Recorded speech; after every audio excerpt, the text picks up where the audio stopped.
चलिए, सुबह सुबह आपने कैसे तकलीफ किया? तकलीफ क्या, हम तो बस आपकी सेवा में बस ऐसे सोचे जरा आपका हाल चाल ले लूँ।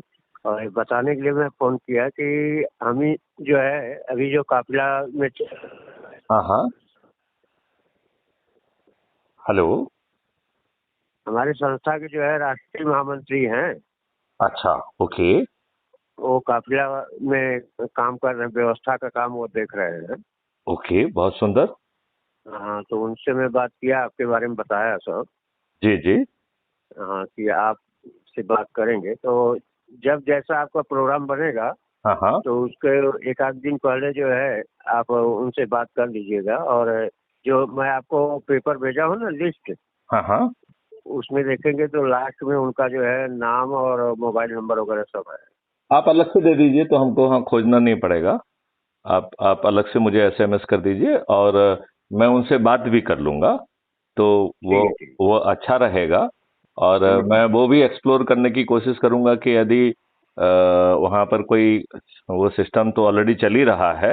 यदि थोड़ा सा वाईफाई और वो वाला सिस्टम यदि कि उसके साथ जो है, यदि इंटरनेट पे हाँ, आपके लैपटॉप। हिसाब से अगर कोई प्रोग्राम बनता है तो आप देख लीजिएगा। हाँ, उससे क्या रहेगा कि दोनों चीज हो जाएंगी। मैं इन जगहों पर भी गुरुजी की बात को मैं भी थोड़ा दोहरा दूंगा अपनी समझ के हिसाब से। और दूसरी बात है कि एक लार्जर उसमें जुड़ के हम उस परिवर्तन का आधार कैसे क्यों ना बने। मतलब बिल्कुल बिल्कुल। हम जो है, जो शासन है, उस इकोसिस्टम को ही क्यों ना बदल दें। मतलब हम हाँ, अलग प्रयास करते रहें और ये शासन में बैठे लोग ये दुष्टता करते रहें, ये बिल्कुल ठीक नहीं है। नहीं नहीं, वो तो है। क्योंकि इन्होंने जो है, आप ये बताइए, हमारे हम्म। ऊपर वही गुलामों के नियम कानून थोप के रखे हैं। हम अच्छे कानून क्यों नहीं बनाएंगे, ये बताइए ना। आप मुझे नहीं नहीं, बनाएंगे बताइए। बनाएंगे। आप ये बताइए कि जब हम स्वतंत्र हुए और इतने समय से हमारे ऊपर आक्रमण हो रहे थे, हमारी साथ जो है ना हत्याएं हो रही थी, महिलाओं के साथ बलात्कार हो रहा था, हमारी महिलाओं को बेचा जा रहा था, तो हम्म। स्वतंत्र होने के बाद और एक देश जो है ना मुसलमानों को अलग देने के बाद, भारत में तो कम से कम हिंदुस्तान हिंदुओं को जो है फिर से जो क्षतियां हुई थी उनको रिकवर होना चाहिए था। उसकी जगह उल्टा किया गया, तुष्टीकरण किया गया। और उस हम्म। तुष्टीकरण से मुसलमानों को भी लाभ नहीं हुआ। मुसलमान तो और गरीब और बेकार हो गए। उनको जो है ना मदरसों में भेज के इन लोगों ने अपनी बोट की हम्म। फैक्ट्रियां बनाई, आतंकवाद की फैक्ट्रियां बनाई। उससे मुसलमानों का भला नहीं हुआ। ना ही जो है हम्म। उन्हें मोक्ष मिला, ना ही उन्हें कुछ मिला। लेकिन लेकिन इन लोगों की दुष्टता ये रही कि ये हमको मूर्ख बनाकर हमारे ऊपर इन नियम कानूनों को थोप कर ये दुष्टता पूर्वक ये लाभ में रहे, ये शासन में बैठे हुए हैं। मतलब नहीं मैं नहीं, ये बात बहुत बार बार सोचता हूं कि जो भी आज हमारे प्रतिनिधि हैं, उनके चरित्र में, उनकी सोच में, उनके शिक्षा में ऐसा क्या है जो वो हमारे प्रतिनिधि होना चाहिए। आई वेरी स्ट्रांगली फील कि एक समय आ गया है जिसके तहत हम लोगों को जागृत करें, उन्हें चंद्रगुप्त बनाएं।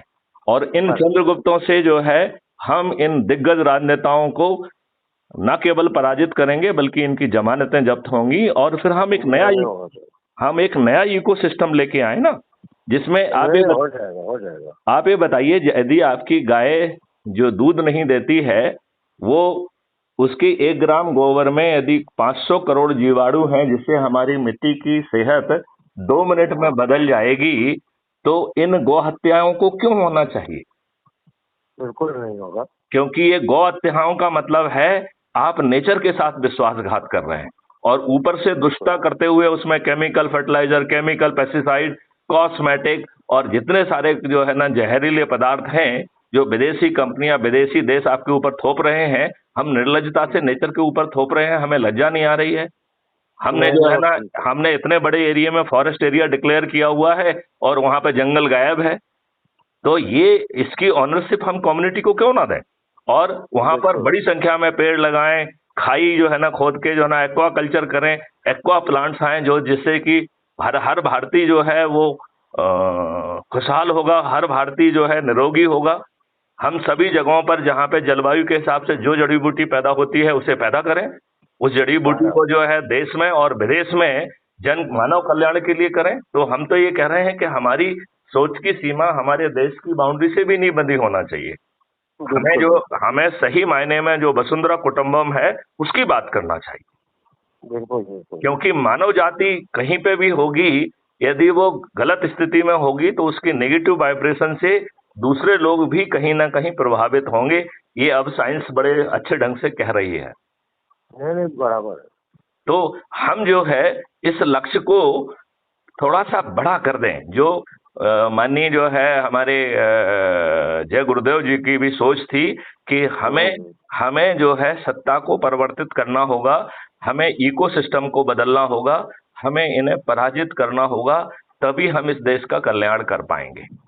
बिल्कुल बिल्कुल बिल्कुल। तो आप मुझे उनका नंबर दीजिए, मैं उनसे बात भी करूंगा और मैं ईश्वर से प्रार्थना भी करूंगा, जय गुरुदेव जी से भी प्रार्थना करूंगा कि बहुत जल्दी जो है लोग जुड़ें और स्वयं चंद्रगुप्त बनकर ये अदृश्य से चंद्रगुप्त जो है बड़े बड़े दिग्गजों को पराजित करके नया इकोसिस्टम लेके आएंगे। और वो इकोसिस्टम भी हमें मालूम है कि इनकी जो है राज्यसभा में मेजॉरिटी रहेगी, तो हमें वो इकोसिस्टम ऑर्डिनेंस के माध्यम से लाना होगा।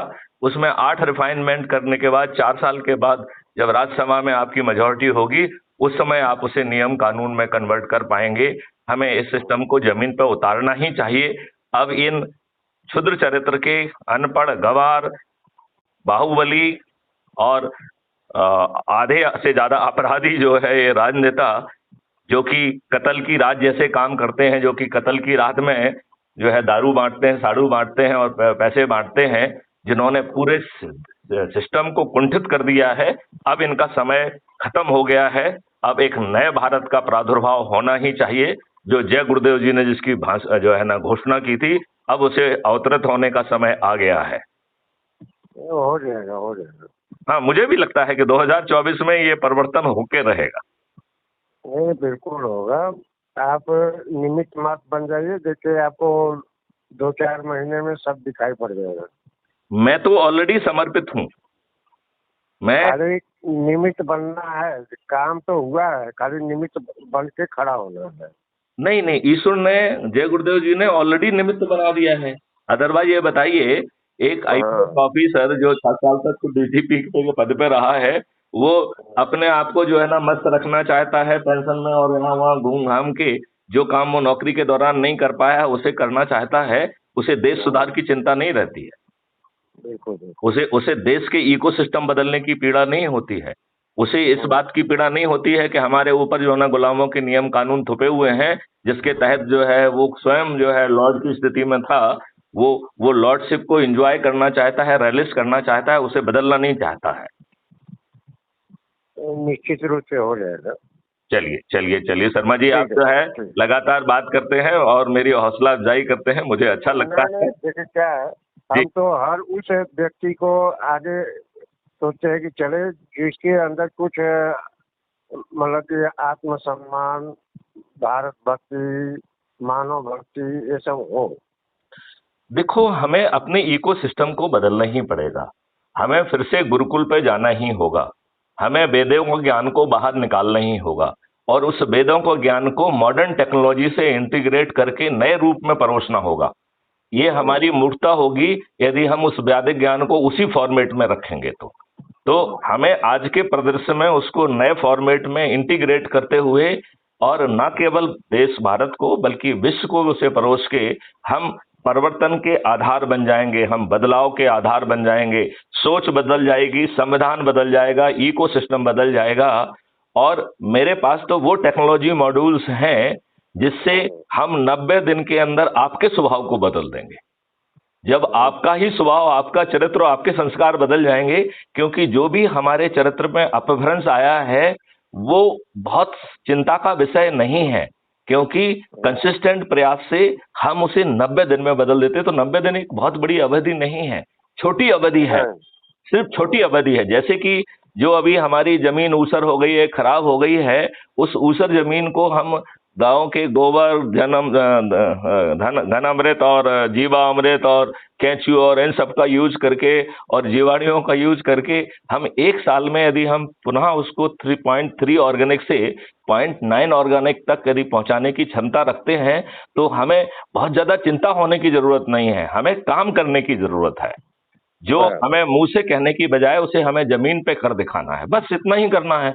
1 साल की अवधि कोई बड़ी अवधि तो नहीं होती है। नहीं।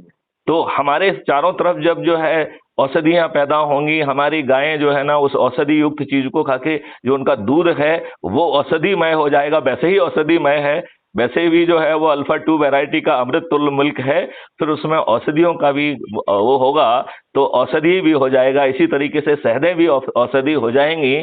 तो ये देश जो है ना, इसकी समृद्धता तो कोई कंट्रोल ही नहीं कर सकता है। लोगों का गलत मानना है कि हमारी समृद्धि सोने चांदी में है। ये हमारी समृद्धि हमारी सूर्य की रोशनी में है, हमारी समृद्धि हमारी मिट्टी में है, हमारी समृद्धि हमारे गाय के गोबर में है, हमारी समृद्धि हमारे कैंचियों में है, हमारी समृद्धि हमारी जड़ी बूटियों में है, हमारी समृद्धि हमारी सोच में है, हमारे वैदिक ज्ञान में है। इसको कौन ले जा सकता है? नहीं, इसको कोई नहीं ले जा सकता है। ये उसको जो भी नुकसान हुआ है ये क्षणिक नुकसान है। हम मात्र 1 साल में उसे भरपाई करते हुए आगे निकल सकते हैं। केवल हमें इन दुष्ट और छोटे चरित्र के राजनेताओं को हराना पड़ेगा, पराजित करना पड़ेगा, और पार्लियामेंट के मंदिर में बैठकर हमारे चंद्रगुप्तों को नया इकोसिस्टम, और वो भी बड़ी साधारण साधारण तरीके से, हाँ की जीत हुई और ना की हार हुई, बस इतना ही कह के वो इकोसिस्टम आ जाएगा। तो ये कोई बहुत बड़ी बात नहीं है, ये बहुत आसान बात है, और मुझे लगता है यही ईश्वरीय इच्छा भी है। इसलिए वो हम और आपको निमित्त बना रहा है, और ये निमित्त जो है ईश्वरीय निमित्त जरूर पूरा होगा। इसे मेरा पूरा विश्वास है। ये तो होके ही रहना है। नहीं, हो जाएगा। है ना? चलिए चलिए, तो अशोक जी आप गुरुदेव। जय गुरुदेव। आप हमको वो 2-4 नंबर जो भी महत्वपूर्ण समझते हैं भेज दीजिए, तो उनसे मैं बातचीत कर लूंगा। उनको बता दीजिएगा मेरा फोन आएगा, तो हम लोग विस्तार से आपका नाम हम बता दिया हूँ जी। भोपाल। आप मेरा नंबर भी दे दीजिए, आप मेरा नंबर भी दे दीजिए, और उनके जो 2-4 नंबर हैं वो मुझे दे दीजिए, तो हम उनसे स्वतः बात कर लेंगे। तो उनको यदि कोई झिझक हो रही होगी तो वो झिझक भी नहीं होगी। ठीक है। जी ठीक है। अशोक जी, जय हिंद, जय भारत, वंदे मातरम। जय गुरुदेव।